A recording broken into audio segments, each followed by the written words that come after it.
Price Lord. இந்த புதிய மாதத்தில் உங்கள் எல்லாரையும் சந்திக்கிறதுல ரொம்ப சந்தோஷம். நம் கண்களை மூடி நாம் ஜெபிக்கலாம்.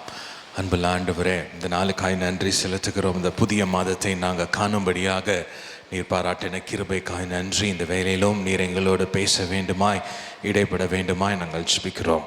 இயேசுவின் நாமத்தில் பிதாவே, ஆமென், ஆமென். இந்த மாதத்திற்கான ஏப்ரல் 2026க்கான வாக்குத்தத்த வசனம் யோபு 37:5. யோபு 37:5. தேவன் தம்முடைய சத்தத்தை ஆச்சரியமான விதமாய் குமுற பண்ணுகிறார். நாம் கிரகிக்க கூடாத பெரிய காரியங்களை அவர் செய்கிறார். ஆண்டவர் இந்த மாதம் உங்களையும் என்னையும் சபையையும் பார்த்து ஆண்டவர் சொல்லுகிறார், ஆண்டவருடைய சத்தத்தை கேட்க பண்ணுவார். அது மாத்திரமல்ல, நாம் கிரகிக்க முடியாத பெரிய காரியங்களை நம் மத்தியில் அவர் செய்வார். ஹல்லேலூயா. நாம் கிரகிக்க முடியாத, நம்மனால் புரிந்து கொள்ள முடியாத, ஆண்டவர் செய்கிற காரியம் நம்ம யோசித்து கூட பார்க்க முடியாத பெரிய காரியத்தை, கிரகிக்க முடியாத காரியத்தை இந்த மாதத்தில் ஆண்டவர் நம் மத்தியில் செய்வார். விசுவாசிக்கிறீங்களா? ஹல்லேலூயா. பெரிய காரியங்கள் என்றால் நாம் யோசிக்கிற காரியங்கள் அல்ல. அதை தாண்டி நாம் என்ன யோசிப்போம் என்றால், ஏதாவது ஒரு காரியம் நல்லா இல்லை அப்படின்னா அந்த காரியத்தை சரி செய்ய நாம் யோசிப்போம். ஆனால் ஆண்டவர் அதை மறுரூபம் ஆக்குவார், உருமாற்றுவார். ஹல்லேலூயா. புரியுதுங்களா? ஒரு காரியம் நமக்கு வேலை செய்யலை அப்படின்னா, இப்போ ஃபோன் வேலை செய்யலை அப்படின்னா நம்ம ஃபோனை ரிப்பேர் பண்ணலான்னு யோசிப்போம். ஆனால் ஆண்டவர் புதிதாக்க விரும்புகிறார். ஹல்லேலூயா. ஒருவேளை நம்மளுடைய உள்ளார்ந்த மனிதனாக இருக்கலாம், இல்லை நம் வாழ்க்கையில் இருக்கிற சில காரியங்கள் பழுதடைந்தது போல இருக்கும். ஆண்டவர் உருமாற்ற விரும்புகிறார். ஹல்லேலூயா. சில நேரங்களில் நாம் யோசிப்போம், இது இருந்தால் எனக்கு போதும் அப்படின்னு யோசிப்போம். ஆனால் ஆண்டவர் நிரம்பி வழியும் ஆசீர்வாதத்தை இந்த மாதம் நமக்கு தர விரும்புகிறார். ஹல்லேலூயா. நம்மளால புரிந்து கொள்ள முடியாது, நம்மளால கிரகிக்கவே முடியாது, இது எப்படி இந்த நேரத்தில் நடக்கும் என்று ஆச்சரியத்தையும் தாண்டி கிரகிக்க முடியாத காரியத்தை, மேலான காரியத்தை மேலான விதத்தில் ஆண்டவர் இந்த மாதத்தில் நமக்கு செய்வார். ஹல்லேலூயா, ஹல்லேலூயா. ஆண்டவர் செய்கிற காரியம் நிறைய நேரங்களில் நமக்கு புரிந்து கொள்ள முடியாத அளவுக்கு ஆச்சரியமான காரியமாக இருந்தால் தான் அது ஆண்டவர் செய்தது. கரெக்டுங்களா? இல்லைன்னா நம்ம புரிந்து கொள்ள முடிகிற ஒரு காரியத்தை ஆண்டவர் செய்கிறார் அப்படின்னு சொன்னால் முழுமையாக அது ஆண்டவர் செய்யலை அப்படின்னு தான் நமக்கு யோசிக்க தோணும். இந்த மாதம் கிரகிக்க முடியாத பெரிய காரியத்தை ஆண்டவர் உங்கள் வாழ்க்கையிலையும் என் வாழ்க்கையிலையும் சபையிலையும் ஆண்டவர் செய்வார். ஹல்லேலூயா. விசுவாசிக்கிறீங்கன்னா கைகளை தட்டி ஆண்டவருக்கு நன்றியை செலுத்தலாமா? ஹல்லேலூயா, ஆமென். இப்பொழுது நாம் சிலுவையை குறித்ததான சில வசனங்களை, நம் செய்தியை நாம் பார்க்க போகிறோம்.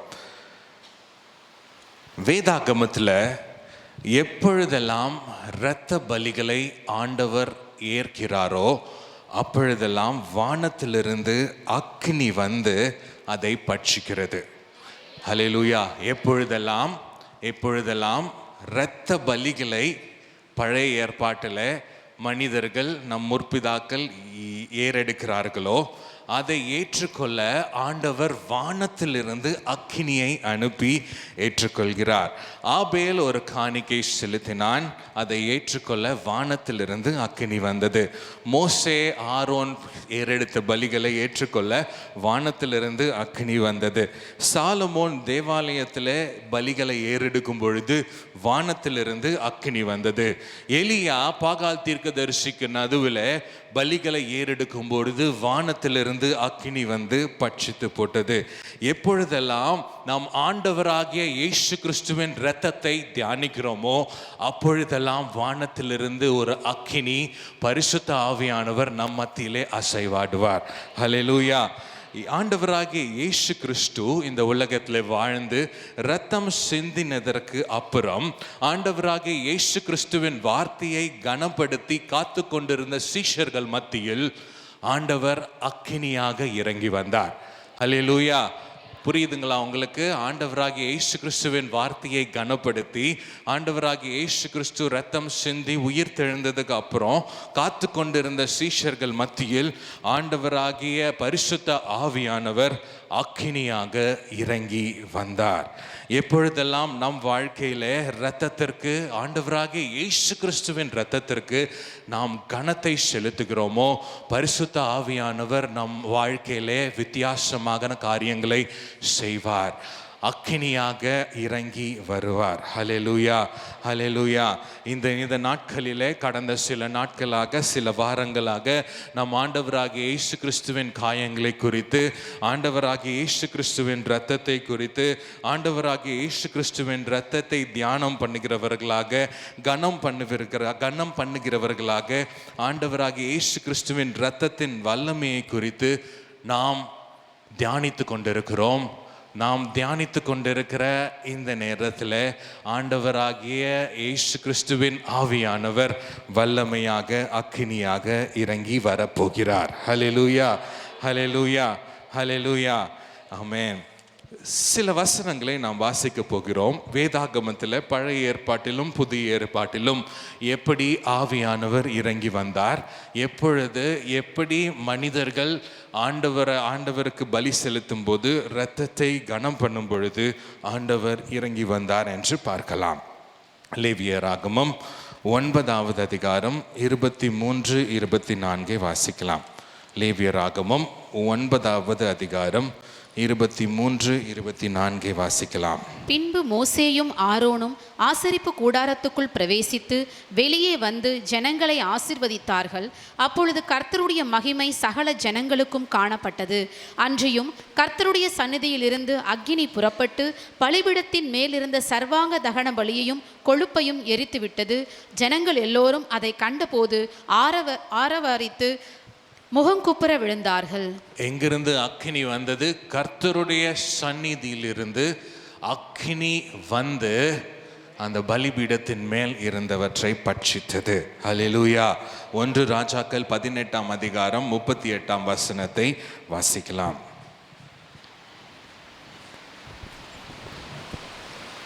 அப்பொழுது கர்த்தரிடத்தில் இருந்து அக்கினி இறங்கி அந்த சர்வாங்க தகன பலியையும் விறகுகளையும் கற்களையும் மண்ணையும் பட்சித்து வாய்க்காலில் இருந்த தண்ணீரையும் நக்கி போட்டது. அக்கினி இறங்கி அந்த பலிகளை, எலியா ஏறெடுத்த எல்லா இரத்த பலிகளையும் பட்சித்து போட்டது. 2 நாளாகமம் 7ஆம் அதிகாரம் 1வது வசனத்தை நாம் வாசிக்கலாம். 2 நாளாகமம் 7ஆம் அதிகாரம் 1ஆம் வசனம். சாலமோன் ஜெபம் பண்ணி முடிக்கிற போது அக்கினி வானத்திலிருந்து இறங்கி சர்வாங்க தகன பலியையும் மற்ற பலிகளையும் பட்சித்தது. கர்த்தருடைய மகிமையும் ஆலயத்தை நிரப்பிற்று. சாலமோன் ஒரு புதிய ஆலயத்தை கட்டுகிறார். தாவீது ஆலயம் கட்ட வேண்டும் என்று ஆசைப்பட்டான். அந்த ஆலயத்தை சாலமோன் கட்டி முடிக்கிறார். சாலமோன் கட்டி முடித்து பலிகளை ஏறெடுக்கும் பொழுது, அவன் ஜெபம் பண்ணி முடித்த பொழுது அக்கினி வானத்திலிருந்து இறங்கி சர்வாங்க தகன பலிகளையும் பட்சித்தது. கர்த்தருடைய மகிமை ஆலயத்தை நிரப்பியது. ஹல்லேலூயா. எப்பொழுதெல்லாம் நம் ஆண்டவருடைய இயேசு கிறிஸ்துவின் இரத்தத்தை நாம் கனப்படுத்துகிறோமோ, எப்பொழுதெல்லாம் ஆண்டவராகிய இயேசு கிறிஸ்துவின் இரத்தத்தை நாம் தியானிக்கிறோமோ, கனம் பண்ணுகிறோமோ, அப்பொழுதெல்லாம் ஆவியானவர் அக்கினியாக நம் மத்தியிலே இறங்கி வருவார். அப்போஸ்தலர் 2ஆம் அதிகாரம் 3, 4 வசனங்களை நாம் வாசிக்கலாம். அல்லாமலும் அக்கினிமயமான நாவுகள் போல பிரிந்திருக்கும் நாவுகள் அவர்களுக்கு காணப்பட்டு அவர்கள் ஒவ்வொருவர் மேலும் வந்து அமர்ந்தது. அவர்கள் எல்லாரும் பரிசுத்த ஆவியினாலே நிரப்பப்பட்டு ஆவியானவர் தங்களுக்கு தந்தருளின வரத்தின்படியே வெவ்வேறு பாஷைகளிலே பேசத் தொடங்கினார்கள். அவர்கள் அங்க காத்திருக்கும் பொழுது, அதாவது சீஷர்கள் அங்க காத்திருக்கும் போது, அக்கினிமயமான நாவுகள் போல பிரிந்திருக்கும் நாவுகள் அவர்களுக்கு காணப்பட்டு அவர்கள் ஒவ்வொருவர் மேலும் வந்து அமர்ந்தது. இன்றைக்கு ஆண்டவராகிய இயேசு கிறிஸ்துவின் இரத்தத்தை கனப்படுத்துகிறவர்களாக, ஆண்டவராகிய இயேசு கிறிஸ்துவின் இரத்தத்தை தியானிக்கிறவர்களாக நாம் கடந்து வந்திருக்கிறோம். ஆமென், ஆமெனா, ஹல்லேலூயா. கடந்து வந்திருக்கிற நம்ம மேல ஆவியானவர் பலமாய் வந்து இறங்க போகிறார். நம் கடைசியா ஜெபிக்கும் பொழுது ஆவியானவர் பலமாய் வந்து இறங்க போகிறார். பெரிய காரியத்தை நம் மத்தியிலே செய்ய போகிறார். நாம் செய்ய வேண்டியது என்ன என்பதை நாம் தியானித்துவிட்டு நாம் ஜெபிக்க போகிறோம். நாம் என்ன செய்ய வேண்டும் என்றால், நாம் இரத்தத்திற்கு, அதாவது இயேசு கிறிஸ்துவின் இரத்தத்திற்கு கொடுக்க வேண்டிய கனத்தை நாம் கொடுக்க வேண்டும். ஹல்லேலூயா.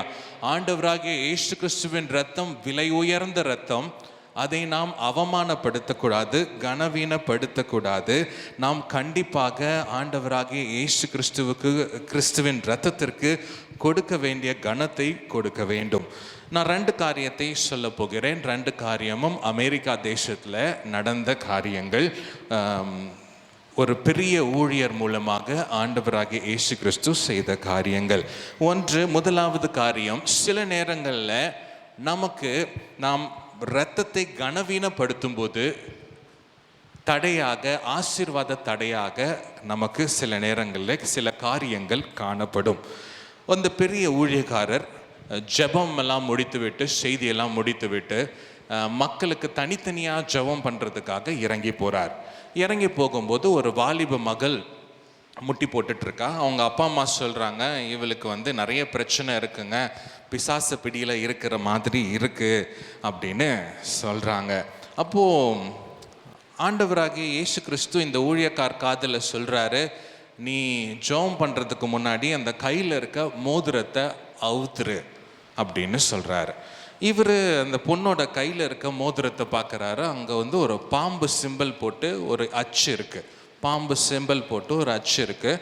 அவங்க எல்லாரும் மோதிரத்தை கழட்ட ட்ரை பண்ணுறாங்க, கையிலேருந்து கழட்ட ட்ரை பண்ணுறாங்க. ஆனால் கையிலேருந்து வெளியே வரவே இல்லை.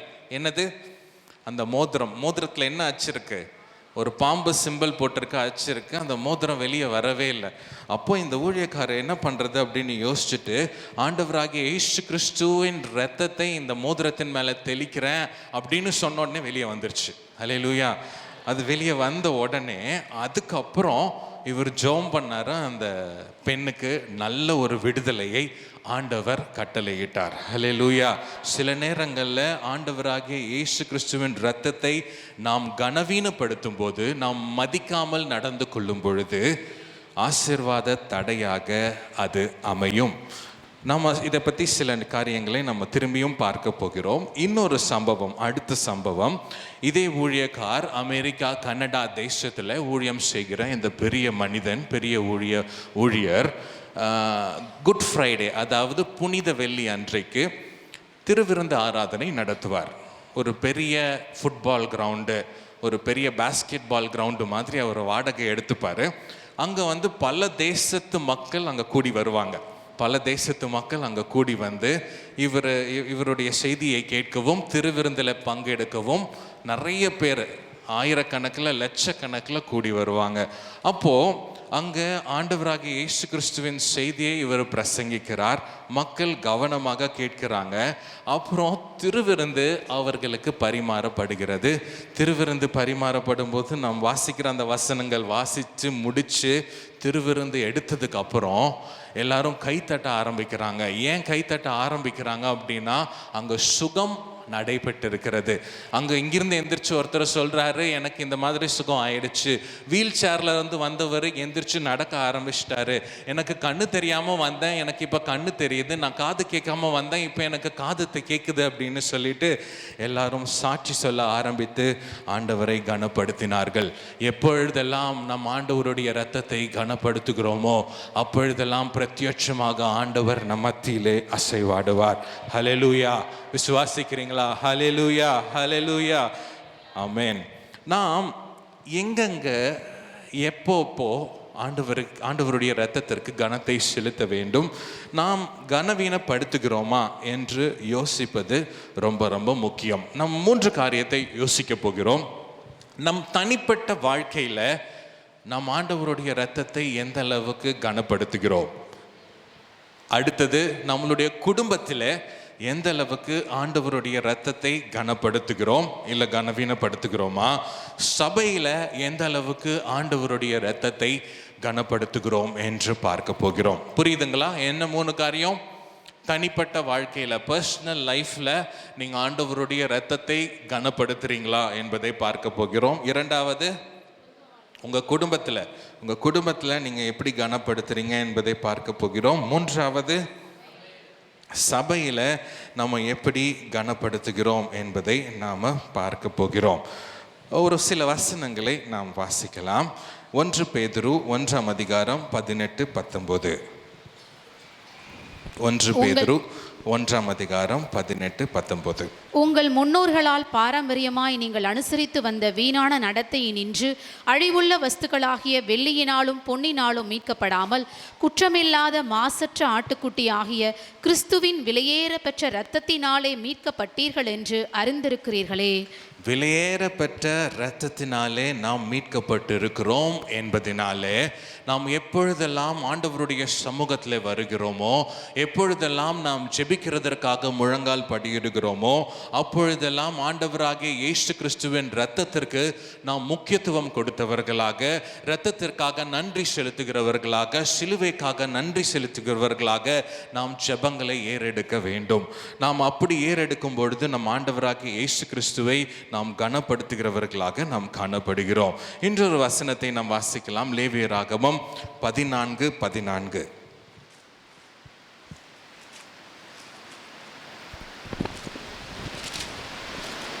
அந்த குற்ற நிவாரண பலியின் இரத்தத்தில் ஆசாரியன் கொஞ்சம் எடுத்து சுத்திகரிக்கப்படுகிறவன் வலது காதின் மடலிலும் அவன் வலது கையின் பெருவிரலிலும் வலது காலின் பெருவிரலிலும் பூசக்கடவன். ஆண்டவராகிய இயேசு கிறிஸ்துவின் இரத்தத்தை இங்கே என்னென்ன சொல்லியிருக்காங்க பாருங்க. எங்கெங்க பூசணும்? வலது காது, அப்புறம் வலது கையோட பெருவிரல், அப்புறம் காலில் இருக்கிற பெரிய பெரிய விரல். அப்படின்னா என்னங்க அர்த்தம்? ஏன் அப்படி சொல்கிறாங்க? என்ன அர்த்தம்? எங்கே ஆசாரியன் குஷ்டரோகத்திலிருந்து சரியாகி வந்த மனிதனுக்கு இப்படி செய்ய வேண்டும் என்று சடங்கு லேவியராகமம் 14:14 சொல்லப்பட்டிருக்கு. இப்படி சொல்லப்பட்டதற்கான அர்த்தம் என்ன? நம்மளுடைய காது சுத்திகரிக்கப்பட வேண்டும். நம்ம என்ன கேட்கிறோம் என்பது முக்கியம். ஆண்டவராகிய இயேசு கிறிஸ்துவின் இரத்தத்தினாலே சுத்திகரிக்கப்பட்ட நாம் நம் காதுகளை ரொம்ப பாதுகாத்து கொள்ள வேண்டும். நம்ம என்ன கேட்கிறோம், எதற்காக கீழ்ப்படுகிறோம் என்பது ரொம்ப ரொம்ப முக்கியம். அடுத்தது வலது கையில் இருக்கிற பெருவிரல். நம்மளுடைய ஆக்ஷன்ஸ், நம் செயல்பாடுகள் ஆண்டவருக்கு ஏற்ற செயல்பாடுகளாக இருக்கிறதா? நாம் இரத்தத்தினால கழுவப்பட்டு இருக்கிறோம். நம் செய்கைகள் எப்படி இருக்கு என்பதை நிதானித்து அறிந்து ஆண்டவருக்கு ஒப்பு கொடுக்க வேண்டும். நம் கால்கள் எங்கே நடக்கிறது? மூன்றாவது எங்க? நம்மளுடைய டோல காலில் இருக்கிற பெருவிரல். நம்ம எந்த பக்கம் நடக்கிறோம், யார் பக்கம் நடக்கிறோம், நம் வாழ்க்கை முறை எப்படி இருக்கிறது, நம் லைஃப் ஸ்டைல் எப்படி இருக்கிறது என்பதை நாம் நிதானித்து அறிந்து ஆண்டவரை கனப்படுத்துகிறவர்களாக நாம் காணப்பட வேண்டும். ஹல்லேலூயா. எப்படி நாம் ஆண்டவரை கனப்படுத்த வேண்டும்? நம் ஜெபத்திலே தினம்தோறும் எப்பொழுதெல்லாம் ஜெபிக்கிறோமோ அப்பொழுதெல்லாம் ஆண்டவராகிய இயேசு கிறிஸ்துவின் இரத்தத்தை கனப்படுத்த வேண்டும். நாம் என்ன கேட்கிறோம், என்ன செய்கிறோம், எங்க நடக்கிறோம் என்பதில் ஆண்டவராகிய இயேசு கிறிஸ்துவை கனப்படுத்துகிறவர்களாக நாம் காணப்பட வேண்டும். இப்பொழுது எப்படி கனவீனப்படுத்தக்கூடாது என்பதை பார்க்க போகிறோம். நம்மளுடைய பர்சனல் லைஃப்ல, நம்மளுடைய தனிப்பட்ட வாழ்க்கையில எப்படி கனவீனப்படுத்தக்கூடாது. ஜட்ஜஸ், நீதி நியாயப்பிரமாணங்கள், நியாயாதிபதிகள் 16:18-20 வாசிக்கலாம். நியாயாதிபதிகள் 16ஆம் அதிகாரம் 18-20 வசனங்கள் வாசிக்கலாம். அவன் தன் இருதயத்தை எல்லாம் தனக்கு வெளிப்படுத்தினதை தெலீலாள் கண்டபோது அவள் பெலிஸ்தரின் அதிபதிகளுக்கு ஆள் அனுப்பி, இந்த ஒரு விசை வாருங்கள், அவன் தன் இருதயத்தை எல்லாம் எனக்கு வெளிப்படுத்தினான் என்று சொன்னாள். அப்பொழுது பெலிஸ்தரின் அதிபதிகள் வெள்ளி காசுகளை தங்கள் கையில் எடுத்துக்கொண்டு அவளிடத்துக்கு வந்தார்கள். அவள் அவனை தன் மடியிலே நித்திரை செய்ய பண்ணி ஒருவனை அழைத்து அவன் தலைமயிரின் 7 ஜடைகளையும் சிறைப்பித்து அவனை சிறுமைப்படுத்த தொடங்கினாள். அவன் பலம் அவனை விட்டு நீங்கிற்று. அப்பொழுது அவள் ஆண்டவராகிய இயேசு கிறிஸ்துவை அவமதிக்க கூடாது. ஆண்டவராகிய இயேசு கிறிஸ்துவின் இரத்தத்தை அவமதிக்க கூடாது. இங்கே என்ன நடக்குது அப்படின்னா, நியாயாதிபதிகள் 16ஆம் அதிகாரத்தில் யாரை பற்றி பார்த்து கொண்டிருக்கிறோம்?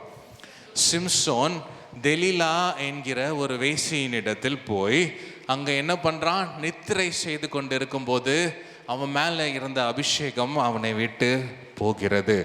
நாம் நித்திரை பண்ணக்கூடாது. அப்படின்னா நம்மளுடைய ஜெப வாழ்க்கையை தூங்கவிடக்கூடாது.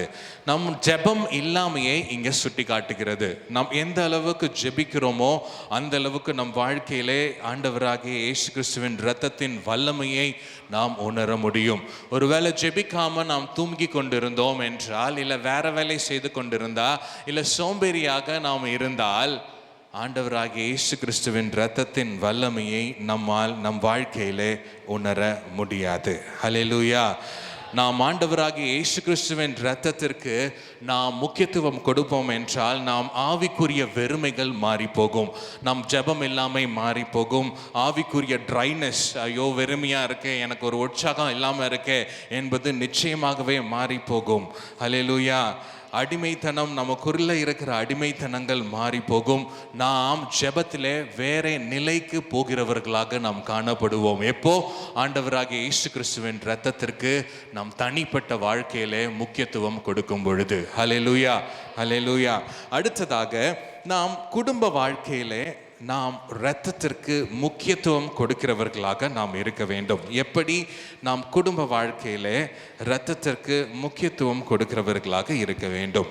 யோபு பாருங்க, யோபுடைய வாழ்க்கையில 1ஆம் அதிகாரம் 5ஆம் வசனம். யோபு 1ஆம் அதிகாரம் 5ஆம் வசனம். விருந்து செய்கிற அவரவருடைய நாள் முறை முடிகிற போது யோபு, ஒருவேளை என் குமாரர் பாவம் செய்து தேவனை தங்கள் இருதயத்திலே தூஷித்திருப்பார்கள் என்று சொல்லி அவர்களை அழைத்தனுப்பி பரிசுத்தப்படுத்தி அதிகாலமே எழுந்து அவர்கள் எல்லாருடைய இலக்கத்தின் படியேயும் சர்வாங்க தகன பலிகளை செலுத்துவான். இந்த பிரகாரமாக யோபு அந்நாட்களிலெல்லாம் செய்து வருவான். நாமோ இங்கே என்ன படிக்கிறோம்? இங்கே யோபு என்ன பண்ணுறாரு? அவர்களுடைய பிள்ளைகளுக்காக பலிகளை செலுத்துகிறான். சாக்ரிஃபைஸ், இரத்த பலிகளை செலுத்துகிறான். அதனால என்ன ஆகுதுன்னு அந்த வசனத்தை ஆண்டி நீங்கள் படிச்சுட்டே இருந்தீங்க, 7லிருந்து 10 படிச்சுட்டு இருந்தீங்கன்னா, சாத்தான் போய் ஆண்டவர்கிட்ட சொல்கிறான், இந்த யோபை என்னால் தொட முடியலன்னு சொல்கிறான். ஏன்? அவன் ஆண்டவருடைய இரத்தத்திற்கு கீழே இருக்கிறான். நீங்களும் நானும் நம் குடும்பத்திற்காக ஆண்டவருடைய இயேசு கிறிஸ்துவின் இரத்த கோட்டைக்குள்ளே நம்ம குடும்பத்தை ஒப்பு கொடுத்து ஜெபிக்கும் பொழுது சாத்தான் நம் குடும்பத்தை தொட முடியாது. ஹல்லேலூயா. சாத்தானால நம் குடும்பத்தை ஆண்டவருடைய அனுமதி இல்லாமல் எந்த ஒரு காரியத்தையும் நம் குடும்பத்திற்கு எதிராக செய்யவே முடியாது. ஏன்னா நாம் இரத்தத்திற்குள்ள மறைந்தவர்களாக நாம் காணப்படும் பொழுது சாத்தான் எதுவுமே செய்ய முடியாது. ஹல்லேலூயா. நாம் குடும்ப ஜெபத்தில், நம் குடும்பத்தில் ஒன்றாக கூடி பாடும் பொழுது எந்த அளவுக்கு நாம் இரத்தத்தை குறித்து பேசுகிறோம், இரத்தத்தை குறித்து தியானிக்கிறோம், இரத்தத்தை குறித்து நன்றி சொல்லி ஜெபிக்கிறோம் என்பது ரொம்ப ரொம்ப முக்கியம். அடுத்தது, குடும்பத்தில் நாம் ஆண்டவரின் இரத்தத்தை கனவீனம் பண்ணக்கூடாது. கனவீனம் செய்தால் ஆண்டவருடைய இயேசு கிறிஸ்துவின் இரத்தத்தின் வல்லமையை நாம் உணர முடியாது. புரியுதுங்களா? நம் கனவீனம் பண்ணினால் ஆண்டவருடைய இயேசு கிறிஸ்துவின் இரத்தத்தை வல்லமையை நாம் உணர முடியாது. எப்படி நாம் கனவீனம் பண்ணுகிறவர்களாக நாம் காணப்படுகிறோம்? உபாகமம் 18:10-12 வாசிக்கலாம். உபாகமம் 18ஆம் அதிகாரம் 10-12 வாசிக்கலாம். தன் மகனையாவது தன் மகளையாவது தீக்கடக்க பண்ணுகிறவனும், குறி சொல்லுகிறவனும், நாள் பார்க்கிறவனும், அஞ்சனம் பார்க்கிறவனும், சூனியக்காரனும், மந்திரவாதியும், சன்னதக்காரனும், மாயவித்தைக்காரனும், செத்தவர்களிடத்தில் குறி கேட்கிறவனும் உங்களுக்குள்ளே இருக்க வேண்டாம். உங்களுக்குள்ளே இதெல்லாம் இருந்ததுன்னா நீங்க ஆண்டவரை கனவீனப்படுத்துகிறவர்களாய் நீங்க இருக்கிறீங்க என்று அர்த்தம். ஹல்லேலூயா. என்னது இந்த காரியங்கள்? மந்திரவாதம், இப்போ நம்ம பார்க்க முடியுதா? இந்த காரியங்கள் இப்பயும் இருக்குதான். கரெக்டுங்களா? நம்ம ஜாதகம் பார்க்கறது இப்பயும் இருக்கிறது. ஜாதகம் பார்த்து, அடுத்தது நம்ம அணிகிற அணிகலன்கள், மோதிரங்கள், அதில் சிலையோ சின்னமோ, மந்திரிக்கப்பட்ட கயிறோ, மந்திரிக்கப்பட்ட கழுத்தில் போடுற இதோ கொட்டையோ ஏதோ ஒன்று இருந்தால் நம் ஆண்டவரை கனவீனப்படுத்துகிறவர்களாக நாம் இருக்கிறோம். சிலை வழிபாடு சம்பந்தமான புத்தகங்கள், ஜோஷியம் ரிலேட்டடான புத்தகங்கள், ஹாரோஸ்கோப்னா ஜாதகம்லாம் பேப்பர்லேயே வரும். பேப்பர்லேயே இந்த மாதத்துலேருந்து இந்த மாதம் நீங்கள் பிறந்திருந்தீங்கன்னா நீங்கள் இந்த நட்சத்திரத்தை சார்ந்தவர்கள், இந்த நட்சத்திரத்தை சார்ந்த உங்களுக்கு எப்படி இன்றைக்கு நடக்கும்னு டிவியில் சொல்லுவாங்க. காலையில் கரெக்டுங்களா? டிவியில் சொல்லுவாங்க, பேப்பரில் வரும், அப்புறம் யூடியூப்பில் வரலாம், வாட்ஸ்அப்பில் வரலாம். இதையெல்லாம் நீங்கள் நம்பிக்கொண்டு இருந்தீர்கள் என்றால் ஆண்டவராகிய இயேசு கிறிஸ்துவின் இரத்தத்தை நீங்கள் மதிக்காதவர்களாக, அவமானப்படுத்துகிறவர்களாக நீங்கள் இருக்கிறீங்க. இப்போ ஃபோன்லேயே ஜோசியம், ஃபோனில் ஜோசியம், வாட்ஸ்அப் ஜோசியம் எல்லாம் இருக்கும். ஆனால் அதை நீங்கள் போனீங்க அப்படின்னா நீங்கள் சாத்தானின் ஆவிக்கு இடம் கொடுக்கிறவர்களாக நீங்கள் மாறிவிடுகிறீர்கள். இயேசு கிறிஸ்துவின் இரத்தத்திற்கு எதிராளியாக நீங்கள் மாறிவிடுறீங்க என்று அர்த்தம். சில நேரங்களில் நம்ம விளையாட்டாக பேய் படம் பார்க்க நேரிடலாம். பேய் படம் பார்த்துருக்கீங்களா? கை தூக்குங்க பார்க்கலாம் அப்படின்னு கேட்க மாட்டேன். ஓகே, பேய் படம் பார்த்துருக்கிறீங்கல்ல? பேய் படத்தில் சில மந்திரங்கள்லாம் இருக்குது, சில மந்திரங்கள்லாம் இருக்கும். அதை நீங்கள் பார்த்து முடிச்சிங்கன்னா உங்கள் வாயில் அது வந்துகிட்டே இருக்கும். அது சாத்தானை கூப்பிடுகிற மந்திரங்கள். அது நீங்கள் வாயில் பேசும்போது அது சில நேரங்களில் வேலை செய்யும். அது உங்கள் இடத்துல இருக்கிற உங்களையும் உங்கள் வீட்டில் இருக்கிற மக்களையும் பாதிக்கக்கூடிய வல்லமையாக அது செயல்படலாம். ஒரு உதாரணத்தை நான் சொல்ல விரும்புகிறேன். அந்த டைலாக் எனக்கு ஞாபகம் இருக்குது. ஏன்னா என் தம்பி எனக்கு சொன்னான். அவன் வந்து அந்த அந்த அந்த படத்தை பார்த்துருக்கான், ஏதோ ஒரு படத்தை பார்த்துருக்கான். அந்த படத்தில் அந்த டைலாக் வரும். அது வந்து ஏதோ கதவை தொற அப்படின்ற மாதிரி ஒரு டைலாக். அவன் வந்து நைட்டு 10 மணிக்கு ஆஃபீஸ்லாம் முடிச்சுட்டு அவன் தனியாக ஒரு வீட்டில் தங்கியிருந்தான். அந்த வீட்டை சுற்றி காடு, ஓகேங்களா? காடு, நிறைய வீடு இருக்காது, அங்கே 1-2 வீடு இருக்கும் சென்னையில். அப்போ வந்து அவன் சாவியை வச்சு திறக்கும்போது இந்த டைலாக் சொல்கிறான். அந்த படத்தில் வர அந்த சினிமா டைலாக், அந்த பேய் டைலாக் சொல்கிறான். எப்போவுமே திறக்கிற மாதிரி திறக்கிறான். அன்னைக்கு கதவு திறக்கல, யாருமே இல்லை. கீழ் வீட்டில் யாரும் இல்லை, மேல் வீட்டில் யாரும் இல்லை, ஃபுல்லாக காடு. அவன் மட்டும்தான் இருக்கான். சாவியை போட்டு ஒரே சாவி தான் திறக்கிறான், கதவு திறக்கலை. அப்போ உடனே முட்டி போட்டு அவன் ஜெபம் பண்ண ஆரம்பித்தான். அதுக்கப்புறம் அவன் கதவு திறந்தான் பாருங்க, கதவு திறந்துருச்சு. நம்ம சில நேரங்களில் விளையாட்டாக செய்கிற காரியங்களில் சாத்தானை நாம் உள்ள வர வைக்கிற மக்களாக இருக்கிறோம். தவறான பாடல்கள், தவறான பேய்ப்படம் உங்கள் வீட்டில் பார்த்து கொண்டிருந்தால் நீங்கள் ஆண்டவரை கனவீனப்படுத்துகிறீர்கள் என்று அர்த்தம். அதில் நிறைய சாத்தானின் கிரியைகள் இருக்குது, உங்களுக்கு தெரியாமல் இருக்கலாம். அதில் டைலாக் வந்து சாதாரணமாக பேசுகிற மாதிரி ஒரு டைலாக் இருக்கலாம், ஆனால் அது வந்து மந்திரமாக இருக்கலாம். சரிங்களா? தவறான மியூசிக், சில ஆங்கில படங்களில், ஆங்கில மியூசிக்கில் நம்ம அந்த பாடலை திரும்பி எழுதுனா அது இயேசுவை திட்டுகிற பாடல்களாக மாறிவிடும். ஆங்கில பாடல்கள் உங்கள் வீட்டில் இருக்கிற மக்கள் கேட்குறாங்கன்னா என்ன பாடல்கள் கேட்குறாங்க என்பது ரொம்ப ரொம்ப முக்கியம். சில அந்தி கிறிஸ்து பாடல்கள் ரொம்ப வருஷமாகவே சுற்றிட்டுருக்கு. நான் ஸ்கூல் படிக்கிற காலத்துலேருந்தே இந்த அந்தி கிறிஸ்து பாடல்கள், எமினம் அப்படின்னு சொல்லுவாங்க, இந்த மாதிரி நிறைய பேண்ட் இருக்குது. ஸோ இந்த பேண்டிலெல்லாம் வெளியிடுற பாடல்கள் இயேசுவை திட்டக்கூடிய பாடல்கள். டைரெக்டாக திட்ட மாட்டாங்க, பின்னாடி படித்து பார்த்தீங்கன்னா பயங்கரமாக கெட்ட வார்த்தையை பயன்படுத்தி இயேசுவை திட்டுகிற பாடல்கள். இதெல்லாம் பிசாசின் பாடங்கள்.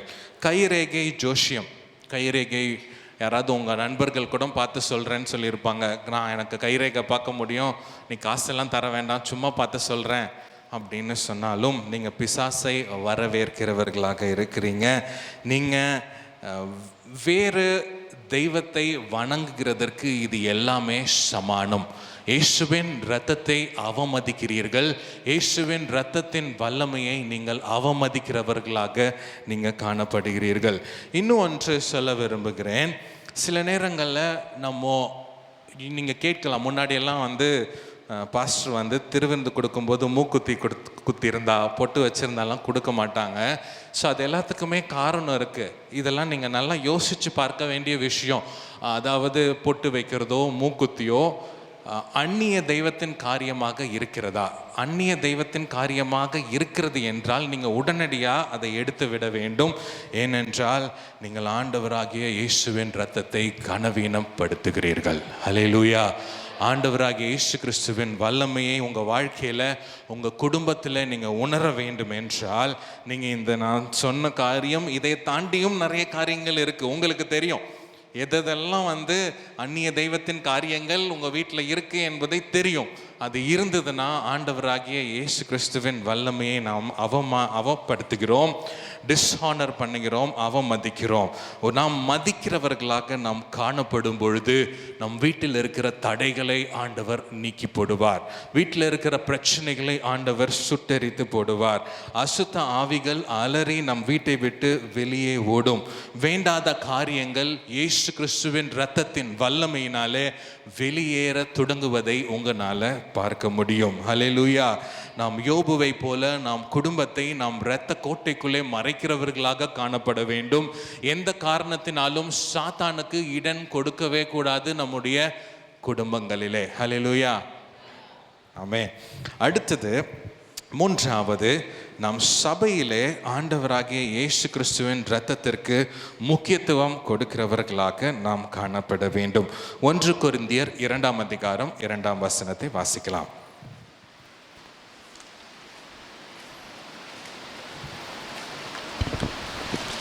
இயேசு கிறிஸ்துவை சிலுவையில் அறையப்பட்ட அவரையே அன்றி வேறொன்றையும் உங்களுக்குள்ளே அறியாதிருக்க தீர்மானித்திருந்தேன். இங்க பாருங்க, இயேசு கிறிஸ்துவை சிலுவையில் அறையப்பட்ட அவரே அன்றி வேறொன்றையும் உங்களுக்குள்ளே அறியாதிருக்க தீர்மானித்திருந்தேன் அப்படின்னு பவுல் கொரிந்தியருக்கு சொல்றாரு. அப்படின்னா என்ன அர்த்தம்? நம்ம என்னென்ன செய்கிறோமோ எல்லாமே ஆண்டவராகிய இயேசு கிறிஸ்துவின் சிலுவையை சுற்றினதாக இருக்க வேண்டும். அதையை தாண்டி நம்மளுடைய உபதேசம் போகக்கூடாது. நாம் எதை பற்றி நாம் செய்தாலும், நாம் ஜெபம் பண்ணினாலும், பாடல் பாடினாலும் ஆண்டவராகிய இயேசு கிறிஸ்துவின் இரத்தத்தை சுற்றி இருக்கிறதா, சிலுவையை சுற்றி இருக்கிறதா என்பது நாம் சிந்தித்து பார்க்க வேண்டும். சிலுவையும் இரத்தமும் தான் நாம் மையமாக, நம் உபதேசத்தின் மையமாக எப்பொழுதும் காணப்பட வேண்டும் சபையிலே. ஹல்லேலூயா, ஹல்லேலூயா. நம் சபையில் என்ன காணப்படக்கூடாது என்பதை நாம் பார்க்க போகிறோம். அது நம் சபையில் இல்லை என்று தான் நான் நினைக்கிறேன். ஆனால் ஒரு காலமும் நம் சபையில் காணப்படக்கூடாது. ஏனென்றால் அப்படி காணப்பட்டால் நாம் ஆண்டவரின் இரத்தத்தை கனவீனப்படுத்துகிறவர்களாக நாம் காணப்படுவோம். ஹல்லேலூயா. அப்போஸ்தலர்கள் 20:28 நாம் வாசிக்கலாம்.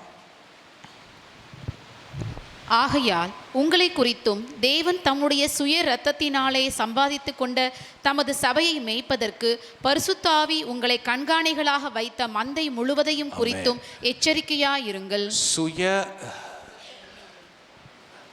இரத்தத்தினாலே சம்பாதித்து கொண்ட தமது சபை, அதாவது நம்ம எல்லாருமே ஆண்டவராகிய இயேசு கிறிஸ்துவின் இரத்தத்தினாலே சம்பாதிக்கப்பட்டவர்கள். ஹல்லேலூயா. கரெக்டுங்களா? ஒரே இரத்தம், ஒரே மனிதனின், ஒரே ஆண்டவரின் இரத்தத்தினால சம்பாதிக்கப்பட்ட நாம் எப்பொழுதுமே நாம் சமமானவர்களாகத்தான் இருக்கிறோம். யாருமே மேலே கிடையாது, யாருமே கீழே கிடையாது, எல்லாமே சமம். எந்த ஜாதியும் இல்லை, எந்த பேதமும் இல்லை, எந்த மார்க்கமும் இல்லை. யார் வந்தாலும் எல்லாருமே நாம் சமமானவர்கள் தான். கலாத்தியர் 3:28 நாம் வாசிக்கலாம். யூதன் என்றும் கிரேக்கன் என்றும் இல்லை, அடிமை என்றும் சுயாதீனன் என்றும் இல்லை, ஆண் என்றும் பெண் என்றும் இல்லை, நீங்கள் எல்லாரும் கிறிஸ்து இயேசுவுக்குள் ஒன்றாயிருக்கிறீர்கள். நாம் எல்லாரும் கிறிஸ்து இயேசுவுக்குள் ஒன்றாக இருக்கிறோம். யூதன் என்றும் இல்லை, கிரேக்கன் என்றும் இல்லை. நம்ம சீனியர் விசுவாசியும் இல்லை, ஜூனியர் விசுவாசியும் இல்லை, பாஸ்டரும் இல்லை, விசுவாசியும் இல்லை. எல்லாருமே ஆண் என்றும் இல்லை, பெண் என்றும் இல்லை. எல்லாருமே நாம் கிறிஸ்துவுக்குள் ஒன்றாக இருக்கிறோம். சொல்லலாமா? எல்லாருமே கிறிஸ்துவுக்குள் நாம் ஒன்றாக இருக்கிறோம். எல்லாரும் இங்கே இருக்க எல்லாருமே, வெளியே இருக்கிறவங்க, உள்ளே இருக்கிறவங்க எல்லாருமே நாம் ஒன்றாக இருக்கிறோம். நாம் ஈக்குவலான மனிதர்களாக இருக்கிறோம், நிச்சயமாகவே இருக்கிறோம். அப்போ உங்களுக்குள்ள ஒரு கேள்வி வரலாம், அப்போ நீங்கள் மட்டும் முன்னாடி நிற்கிறீங்களே அப்படின்னு ஒரு கேள்வி வரலாம். யாராவது ஒருத்தவங்க நின்று தானே ஆகணும், யாராவது ஒருத்தவங்க ஆண்டவருடைய வார்த்தையை பிரசங்கித்து தான் ஆக வேண்டும். மற்றபடி நம்ம எல்லாருமே ஈக்குவல், நம்ம எல்லாருமே கிறிஸ்து இயேசுவுக்குள் ஒன்றாக இருக்கிறோம். ஒரே இரத்தத்தால் கழுவப்பட்ட நாம் ஒன்றாக இருக்கிறோம். ஹல்லேலூயா.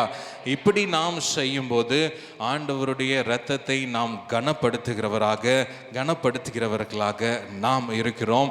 நாம் ஆண்டவராகிய இயேசு கிறிஸ்துவின் இரத்தத்தை நம் சபையிலே கனப்படுத்தும் போது சபையிலே ஆவியானவர் பலமாய் இறங்கி வந்து பலத்த அற்புதங்களையும் பலத்த காரியத்தையும் நம் நடுவிலே செய்வார்.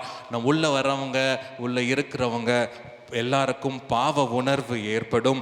ஒரு தைரியம், ஆண்டவரை நோக்கி பார்க்கிற ஒரு தைரியம் இருக்கும். ஒரு ஆவிக்குரிய தாகம் நம்ம எல்லாருக்குள்ளேயும் காணப்படும். ஹல்லேலூயா. நம் ஆண்டவராகிய இயேசு கிறிஸ்துவின் இரத்தத்தை எப்பொழுதெல்லாம் நாம் கனம் பண்ணிக்கிறோமோ, எப்பொழுதெல்லாம் நாம் தியானிக்கிறோமோ, அப்பொழுதெல்லாம் பரிசுத்த ஆவியானவர் நம்ம மத்தியிலே பலமாக இறங்கி வந்து காரியங்களை செய்வார். ஹல்லேலூயா. நாம் அறிக்கையிட வேண்டும், நம் இரத்தத்தை பயன்படுத்த வேண்டும், நம் இரத்தத்தை சார்ந்து வாழ வேண்டும். அக்கினியாக நம் மத்தியிலே ஆவியானவர் இறங்கி வருவார். ஹல்லேலூயா. ஹல்லேலூயா. இப்பொழுது நாம் சில வசனங்களை நாம் வாசித்து விட்டு நாம் ஜெபிக்க போகிறோம். நாம் ஆண்டவராகிய இயேசு கிறிஸ்துவின் இரத்தத்தை கனப்படுத்துவதை குறித்து நாம் பார்த்து கொண்டிருக்கிறோம். நம்ம எல்லாரும் பார்த்த மாதிரி நம் கனப்படுத்தும் போது ஆண்டவராகிய இயேசு கிறிஸ்து தமது ஆவியானவரை அனுப்பி நம் மத்தியிலே பலமாய் இறங்குவார். எபேசியர் 10ஆம் அதிகாரம் 19 22 வசனங்கள் வாசிக்கலாம். இது ஆண்டவராகிய இயேசு கிறிஸ்துவின் இரத்தம் நமக்கு என்ன தரும் என்பதை குறித்த வசனம். எபேசியர் 10ஆம் அதிகாரம் எபிரேயர் 10ஆம் அதிகாரம் 19 22. ஆகையால் சகோதரரே, நாம் பரிசுத்த ஸ்தலத்தில் பிரவேசிப்பதற்கு இயேசுவானவர் தமது மாம்சமாகிய திரையின் வழியாய் புதிதும் ஜீவனமான மார்க்கத்தை நமக்கு உண்டு பண்ணினபடியால் அந்த மார்க்கத்தின் வழியாய் பிரவேசிப்பதற்கு அவருடைய இரத்தத்தினாலே நமக்கு தைரியம் உண்டாயிருக்கிறபடியினாலும் தேவனுடைய வீட்டின் மேல் அதிகாரியான மகா ஆசாரியர் நமக்கு ஒருவர் இருக்கிறபடியினாலும் துர்மனசாட்சி நீங்க தெளிக்கப்பட்ட இருதயம் உள்ளவர்களாயும் சுத்த ஜலத்தால் கழுவப்பட்ட சரீரம் உள்ளவர்களாயும் உண்மையுள்ள இருதயத்தோடும் விசுவாசத்தின் பூரண நிச்சயத்தோடும் சேர கடவோம். ஆமென். ஆகையால் எப்படி போட்டிருக்கு பாருங்க, 19. ஆகையால் சகோதரரே, நாம்னா என்ன? நம்ம எல்லாரும், நம்ம சபையாகிய நாம் பரிசுத்த ஸ்தலத்தில் பிரவேசிப்பதற்கு, அப்படின்னா முன்னாடி பழைய உடன்படிக்கையின் காலத்தில் பரிசுத்த ஸ்தலத்துக்குள்ள பிரவேசிக்க பிரதான ஆசாரியனால மட்டும்தான் முடியும். ஆனால் ஆண்டவராகிய இயேசு கிறிஸ்து அவருடைய இரத்தத்தை சிந்தி நம்மை அந்த திரையை எடுத்து போட்டார். அப்போனா நம்மனால பிரவேசிக்க முடியும். அதே வசனம் 19வது வசனம், புதிதும் ஜீவனுமான மார்க்கத்தை நமக்கு உண்டு பண்ணினபடியால். அப்படின்னா என்ன அர்த்தம்? புதிதும் ஜீவனுமான மார்க்கத்தை. நேற்று நம்ம என்ன பார்த்தோம்? நீங்கள் தான் சொல்லணும். புதிதும் ஜீவனுமான மார்க்கம்னா என்ன?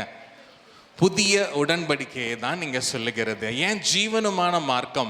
ஏனென்றால் நம் இயேசு இன்னும் ஜீவிக்கிறவராக இருக்கிறார். அவர் இரத்தத்தினாலே ஒரு புதிய உடன்படிக்கையை நமக்கு ஏற்படுத்தி நாம் பிரவேசிக்கும்படியாக ஆண்டவர் வழியை ஏற்படுத்தி இருக்கிறார். அதுதான் புதிய உடன்படிக்கை தான் புதிதும் ஜீவனுமான மார்க்கத்தை நமக்கு ஆண்டவராகிய இயேசு கிறிஸ்து சிலுவையிலே உண்டு பண்ணி இருக்கிறார்.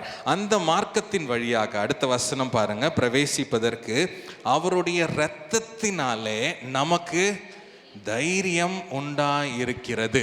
நமக்கு என்ன இருக்கு? தைரியம் உண்டாயிருக்கிறது. எங்க போறதற்கு? அவருடைய பிரசன்னத்தில், அவர் சிங்காசன தண்டை நாம் பிரவேசிப்பதற்கு தைரியம் நமக்கு இந்த புதிய உடன்படிக்கை தருகிறது. இந்த புதிய இரத்தத்தினால் ஏற்படுத்தப்பட்ட உடன்படிக்கை, சிலுவையினால் இயேசு சிந்தின இரத்தத்தினாலே நமக்கு ஏற்படுத்தப்பட்டிருக்கிறது. பழைய உடன்படிக்கையில் திரை மூடி இருக்கும், இப்பொழுது திரை திறக்கப்பட்டிருக்கிறது. நமக்கு முன்னாடி பழைய உடன்படிக்கையில் பிரவேசிக்க அனுமதி நிச்சயமாக இல்லை. இல்லை. இப்பொழுது நாம் பிரவேசிக்க, தைரியமாக பிரவேசிக்க ஆண்டவர் நமக்கு அனுமதியை கொடுத்திருக்கிறார். முன்னாடி பயம் இருக்கும், இப்போ தைரியமாய் ஆண்டவராகிய இயேசு கிறிஸ்துவின் இரத்தத்தின் மூலமாக நம்மால் பிரவேசிக்க முடியும். இப்பொழுது ஒரு வசனத்தை வாசிக்க போகிறோம். இங்கே ஆதி சபையில் இருந்த மக்கள் தைரியமாக சில காரியத்தை ஆண்டவரிடத்துல ஜெபம் பண்ணுறாங்க, தைரியமாக ஜெபிக்கிறாங்க. அப்போஸ்தலர் 4ஆம் அதிகாரம் 29 30 வசனங்கள். அப்போஸ்தலர் 4ஆம் அதிகாரம் 29 30.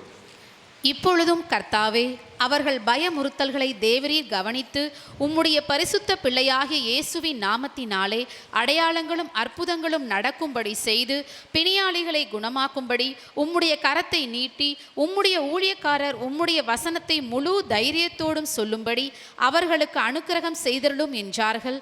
அவர்கள் ஜெபம் பண்ணின போது அவர்கள் கூடியிருந்த இடம் அசைந்தது.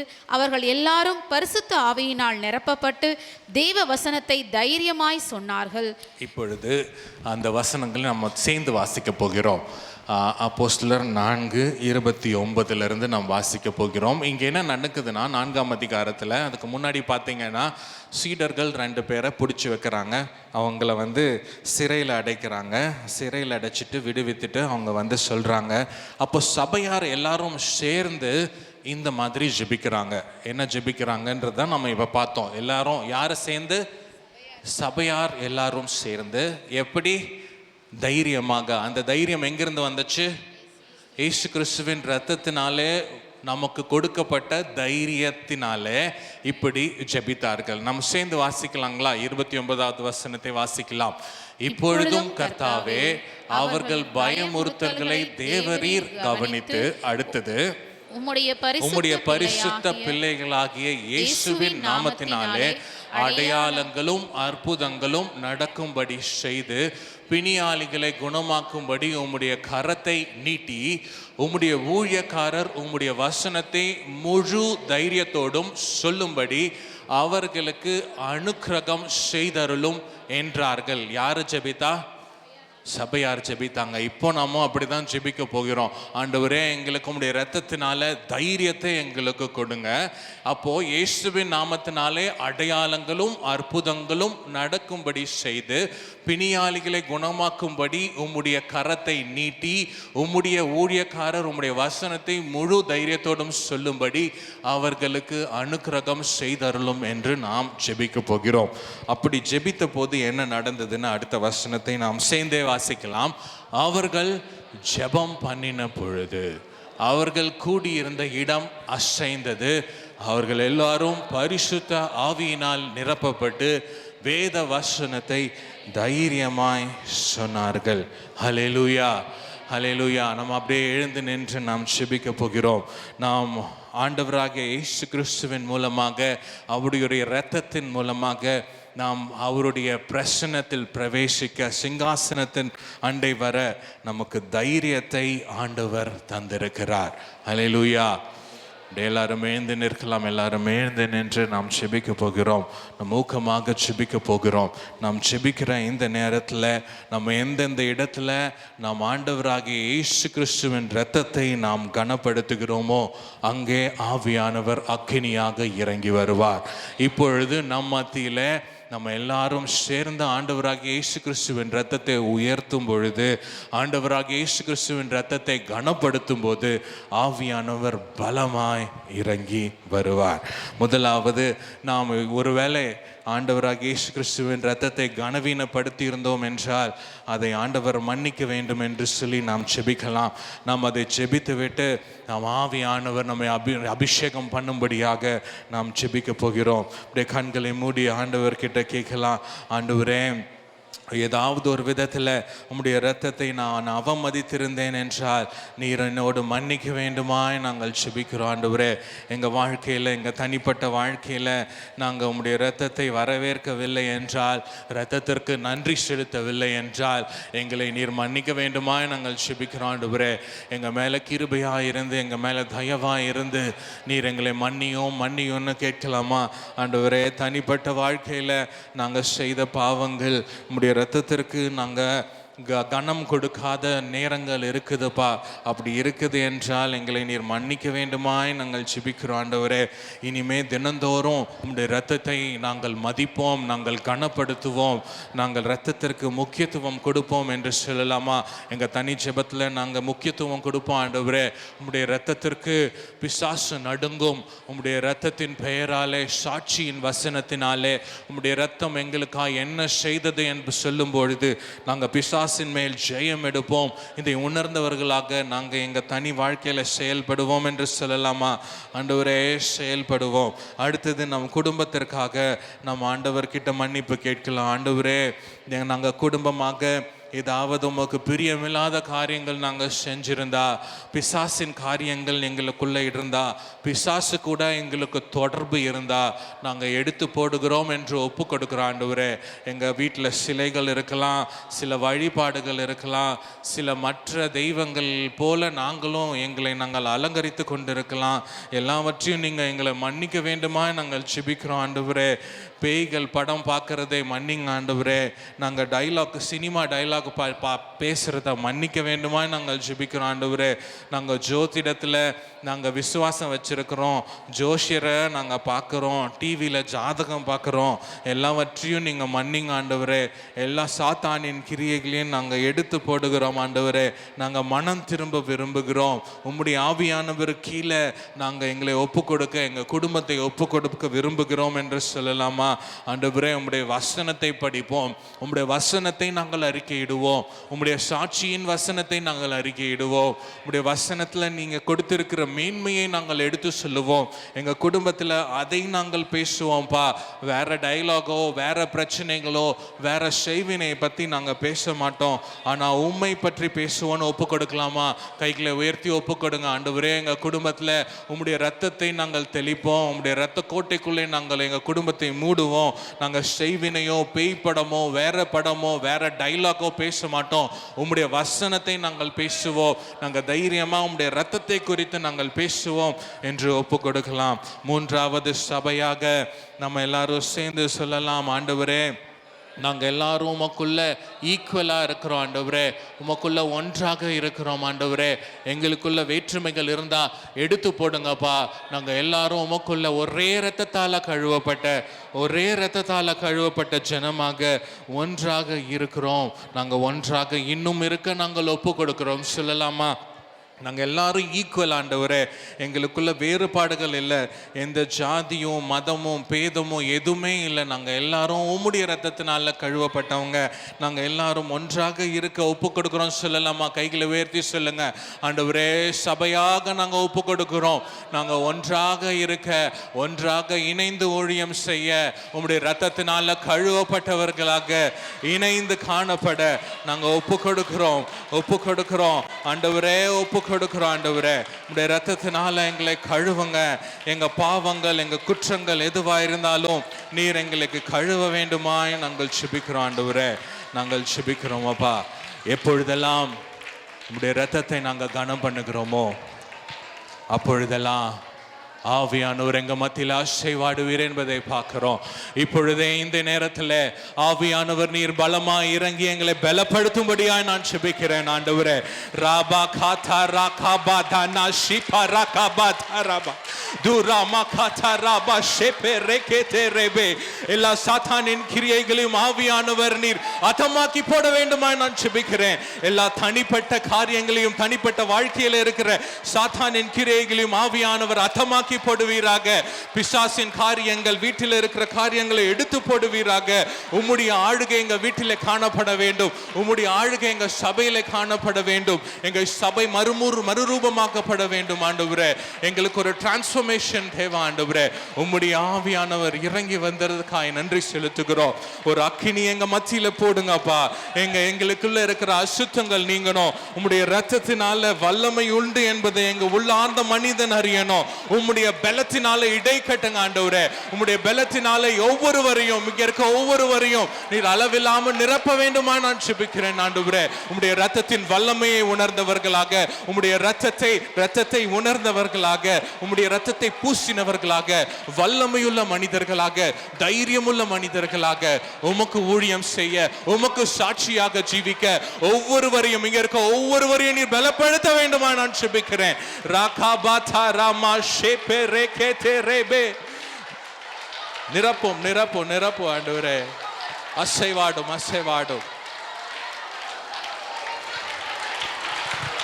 ஹல்லேலூயா ஹல்லேலூயா. கேளுங்க. ஆண்டவர் இங்க அசைவாடி கொண்டிருக்கிறார்.